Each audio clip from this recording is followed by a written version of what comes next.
That day, when everyone had left, I thought I was alone, tasting the secrets in the silence. Darkness crept into every corner. I didn't realize my son was watching me until he looked at me with a disturbing look in his eyes. My wet hands stopped me, but his reaction was something I had never seen before. What happened next froze me. The house was quiet, as usual. In the evenings, when James was away, I would stand in the kitchen and wash the remaining dinner plates with my hands. The clatter of Alex's footsteps above, as they moved mechanically under the warm, soapy water, was the only sign of life in the empty house. Life was always so quiet and lonely. James often traveled from city to city, attending meetings and conferences, leaving me to manage everything on my own. This had been the case for years, but lately the loneliness had become unbearable. I thought I loved my husband. At least I once thought I did. But the loneliness was always with me, like an uninvited friend. There was a guest whispering inside me in the silence of the night. He was telling me what this was: isolation. But it was more than that. It was the longing for my son Alex. A voice startled me. My 18-year-old son was standing in the doorway. His disheveled hair was falling into his eyes. Before me was no longer a child, but a tall man. "Yes, honey?" I said, drying my hands. "Where's the towel? I'm going to Ryan's house to work. It won't be too late." "Okay, drive carefully," I said, and the sound of the door closing echoed through the house as I watched him grab his bag and walk out the front door. I was alone again. As the hour hand and minute hand of the clock spun in an endless loop in front of me, the silence in the house pressed on my chest like a heavy weight. I poured myself a glass of wine, took a sip, then went into the living room and sank into the luxurious sofa. The nights had become a blur of thoughts. When James was always away on business, the distance between us grew silently. I closed my eyes and tried to hold on to warm memories of the past, but they faded too quickly and were replaced by a cold reality. My wine loosened my inhibitions. My thoughts became more personal. I wanted to tell myself that these feelings were inappropriate, but the need to feel something overrode everything else.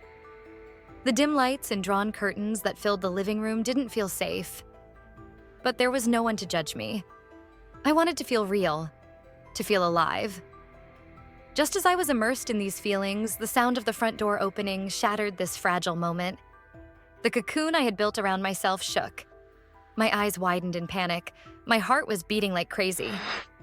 God, no. Not now. Not like this. I sighed.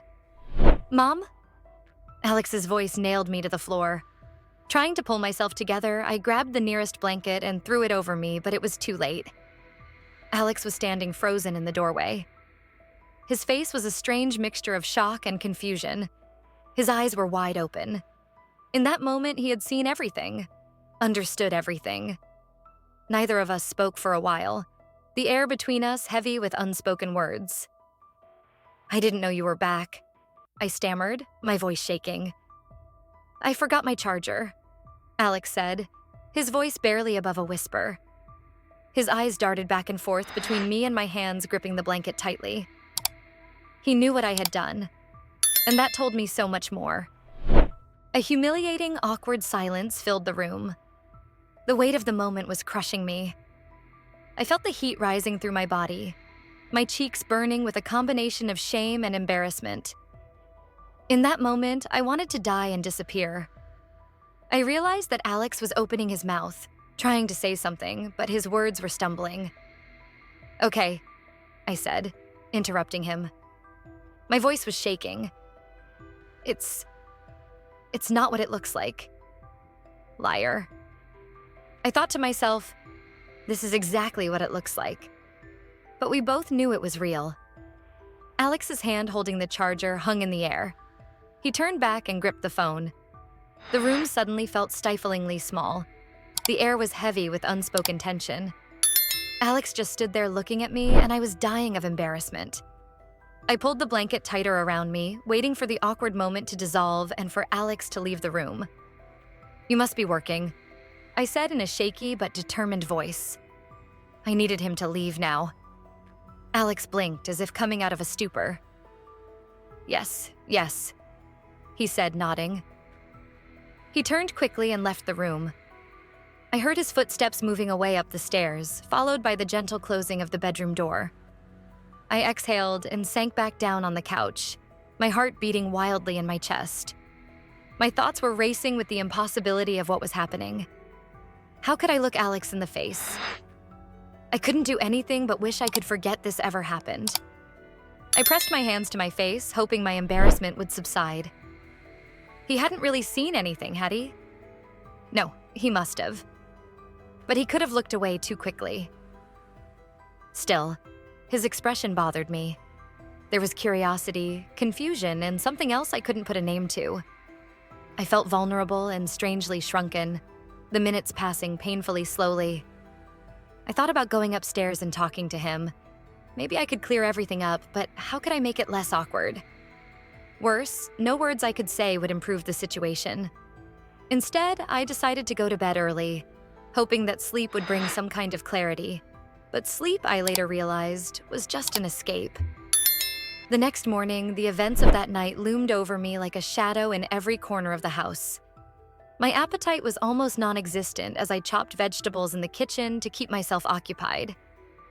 When Alex came downstairs, his movements were careful, like he was stepping on eggshells. He avoided eye contact, and I avoided him, like two strangers, living in separate worlds in the same house. "Good morning," I said, keeping my tone light to soften the tense morning air. "Good morning," Alex replied, his voice firm. He took a glass of juice and sat down at the table. He was averting his eyes from me. His face was still red, a silent reminder of the shame I felt. Alex was silent for a while, then took a deep breath. It was as if he was preparing to let go of the burden he had been carrying since yesterday. "Can we not talk about it?" Alex said, almost pleadingly, after drinking half the juice and pressing his lips to the glass. A small part of me relaxed.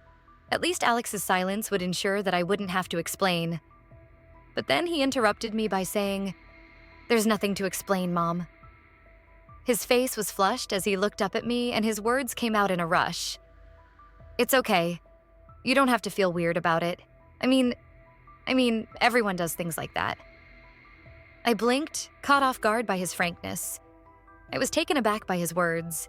He was acting as if what was happening was normal, as if it was something ordinary.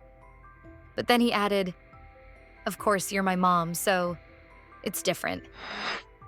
Alex's voice was slower now, almost a whisper. "I understand. Dad goes a lot. You are alone. I'm not stupid." Those words hit me hard in the chest. He had really seen me. He understood. But that only made it worse. His words had touched deeper than I had expected.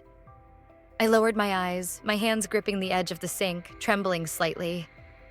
Alex was so smart, so understanding. He knew exactly what he was doing and what he was saying, but it made me feel completely naked and vulnerable. "It's just," he said. There was some concern in his voice. "I don't want things to be awkward between us. Can we just forget about it, Mom?" I swallowed and nodded. "Yes, of course. Let's forget it," I said with a lump in my throat, but as if it was possible to forget. Alex looked at me for a moment, then stood up and started washing the dishes. His movements were stiff and awkward. I was still sitting at the table, watching him, but he ignored my gaze. When he finished, he quietly went into the living room. I followed her with my eyes. She sat on the couch, turned on the TV, and stared at the screen. But it was so obvious that his mind was somewhere else. I had to do something. I went into the living room under the pretext of folding the laundry, but there was an invisible tension in the air. We could both feel it, like we were magnets and we were being pulled in all directions. There was a change in Alex's behavior. He seemed to be around me more often. When I was cooking in the kitchen, he would offer to help with tasks he would normally ignore. It was as if he was watching me, and the thought not only sent shivers down my spine, but also gave me a strangely forbidden feeling. That evening, while I was folding the laundry, Alex sat on the couch again. At first, he didn't say anything. He just watched the television running at a low volume. But his presence was a constant reminder of what had happened that day. After a while, he asked, "Can I help you?" I looked at him in surprise. "Since when do you volunteer for laundry duty?" I joked, trying to lighten the mood. "I just wanted to keep you company," he said, shrugging his shoulders, smiling slightly. I handed her a towel to fold and we started working in silence, the rhythm of our task strangely relaxing. But then I felt his gaze on me, lingering for more than a second. His eyes were always on me, watching, but he kept folding the laundry. It was getting harder and harder to ignore it. "Is everything okay?" I asked, breaking the silence. My heart was pounding in my chest, and I was trying hard not to show it. "Yes," Alex said, quickly averting his gaze. But his ears were red, a clear sign that something was wrong. "Alex," I said, trying to keep my voice gentle.